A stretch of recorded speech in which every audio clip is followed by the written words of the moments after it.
ముళ్ళకి భయపడలేదు, పాముకి భయపడలేదు. రామన్న చౌదరి పేరు వినగానే రాతిబొమ్మలా ఆగిపోయాడు. అవును, రామన్న చౌదరి చిన్నవాళ్లకి చిరుత పులి, పెద్దవాళ్లకు పెద్ద పులి. ఎవరితను? రాయలసీమ రామన్న చౌదరి తాతలు. వారి కాలంలోనే సీమను వదిలి ఈ ప్రాంతంలోనే స్థిరపడ్డారు. వేలాది ఎకరాలు సంపాదించి జమీందారులుగా ఖ్యాతి పొందారు. అందుకే రామన్న చౌదరిని అందరూ రాయలసీమ రామన్న చౌదరి అంటారు.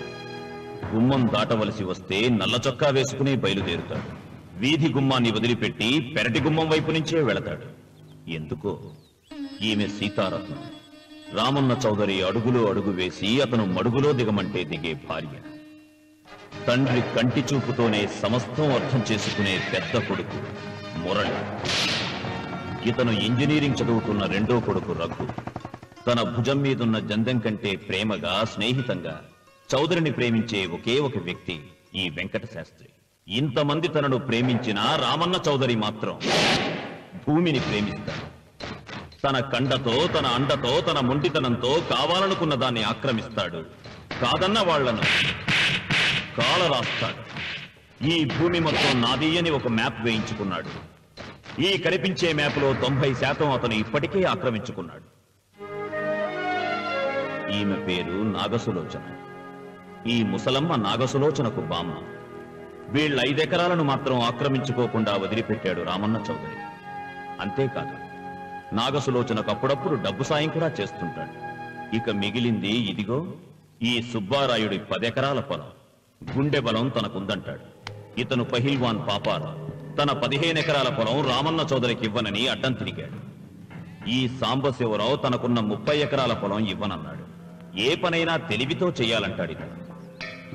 ఇవన్నీ ఒకప్పుడు రామన్న చౌదరి తండ్రి పొలాలు. వీళ్లు కౌలుదారు. కౌలుదారీ యాక్ట్ కింద వీళ్లు కోర్టుకెక్కి 15 ఏళ్లు గడిచాక గెలిచారు. అందుకే రామన్న చౌదరి కన్ను ఈ మన్ను మీద ఇప్పుడు పడింది. తన కుడి భుజం అన్వర్ని పొలం స్వాధీనం చెయ్యమని సుబ్బారాయుడి దగ్గరికి పంపాడు.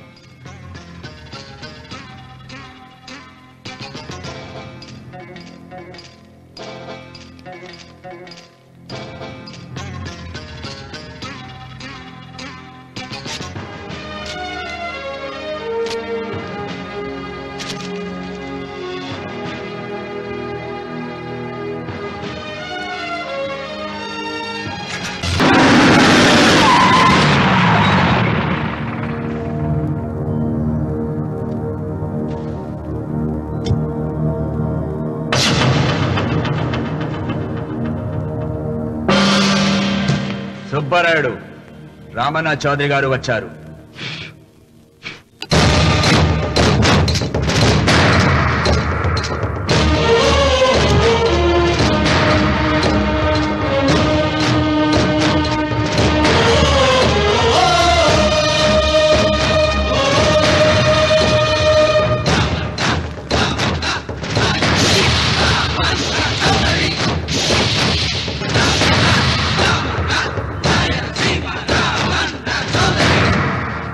నిన్న కబరు తెచ్చాను కదా, ఇవాళ కవరు దస్తావేజు తెచ్చాను.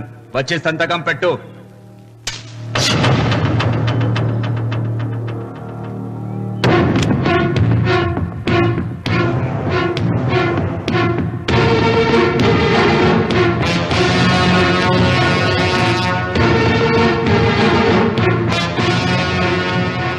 వెయ్యనా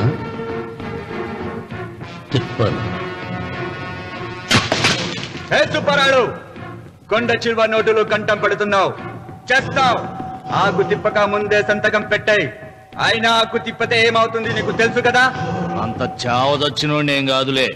నా వెనకమాల బలగం ఉంది. ఏం చేసుకుంటాడో చేసుకోమను.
నాశనం చేయొద్దయ్యా, వద్దయ్యా, నీకు దండం పెడతానయ్యా.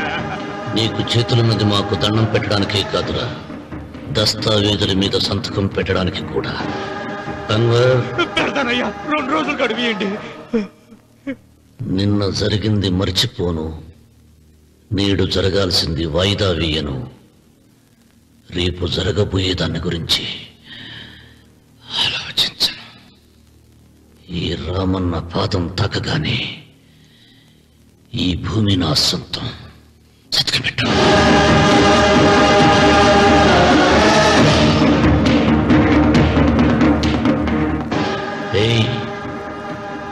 బలవంతుడు ఎదురు వచ్చినప్పుడు తల వంచిన వాడు బాగుపడతాడు, ఎదిరించిన వాడు వాగులో పడతాడు. రామన్న చౌదరి.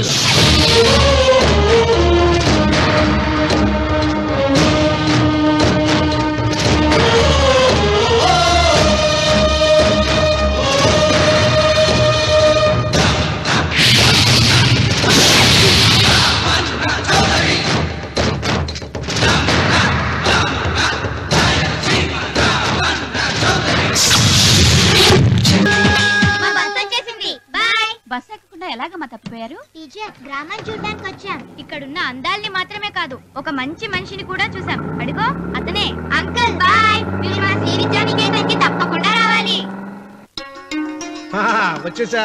ఏంటమ్మా రాఖీ రెడీయా? నీదే ఆలస్యం. తోడబట్టపోయిన ప్రతి సంవత్సరం మర్చిపోకుండా కడుతున్నావమ్మా. దీర్ఘ సుమంగళి భవ. మంచి మట్టి గాజులు వేయించుకోమ్మా. ఈ పేదవాడికి ఇంతకన్నా ఇచ్చుకోలేడు. మట్టి గాజులు ముత్తైదికి శుభం అన్నయ్య. అవును, ఈరోజు పూజ బాగా భారీగా చేసావమ్మా. ఎందుకలా అడుగుతున్నావు? నిన్న మీ ఆయన ఇంత పాపం చేశాడు. ఆయన వస్తున్నారు. ఏరా వెంకన్న, ఇందాకటి నుంచి ఆకాశవాణి వార్తలు వినిపిస్తున్నాయి. నన్ను చూడగానే టక్కున కరెంటు పోయిందేమిటి? నువ్వు మమ్మల్ని మాట్లాడిస్తే కదా. తప్పుకోమ్మా. అంతేనా? పొద్దున్నే తపాలా మోసిన సంగతి నాకు తెలిసిపోయిందని భయం. నేను తప్పాలా మోసానా? ఏం చేయలేమ్మా. వీడి గురించి నేను ఏమైనా చెప్పానా? ఇంతకు ముందే కదా అన్నయ్య ఆయన ఇంత పాపం చేశారన్నా. అయ్యో, దేవుని ముందైనా నువ్వు అబద్ధం చెప్పగలవేమో గానీ మీ ఆయన ముందు నువ్వు అబద్ధం చెప్పలేవు. వెంకన్న, సీత చేత రాఖీ ఎందుకు కట్టించుకున్నావు? నా చెల్లెలి కాపురం బాగుండాలని. మరి నువ్వు అన్న జీవితం చల్లగా ఉండాలని కోరుకున్నావా? కోరుకున్నానండి. ఏం కోరుకున్నావు? వాడు గులాబీ తోట ఎండిపోయిందని తెలుసా? ఇదిగో సీత, రాఖీ కట్టించుకున్న చేత్తోనే ఈ డబ్బులు వాడికి. రావుడు, గులాబీ తోట ఎండిపోయిందని నాకెలా తెలుసు అనేగా. నా కన్ను నాకు కావలసిన పొలాన్నే కాదురా, నా ఆత్మీయుల కష్టాలు కూడా చూస్తుంది. టిఫిన్ తిన. మురళి, రఘు ఎక్కడ? ఒరే రఘు,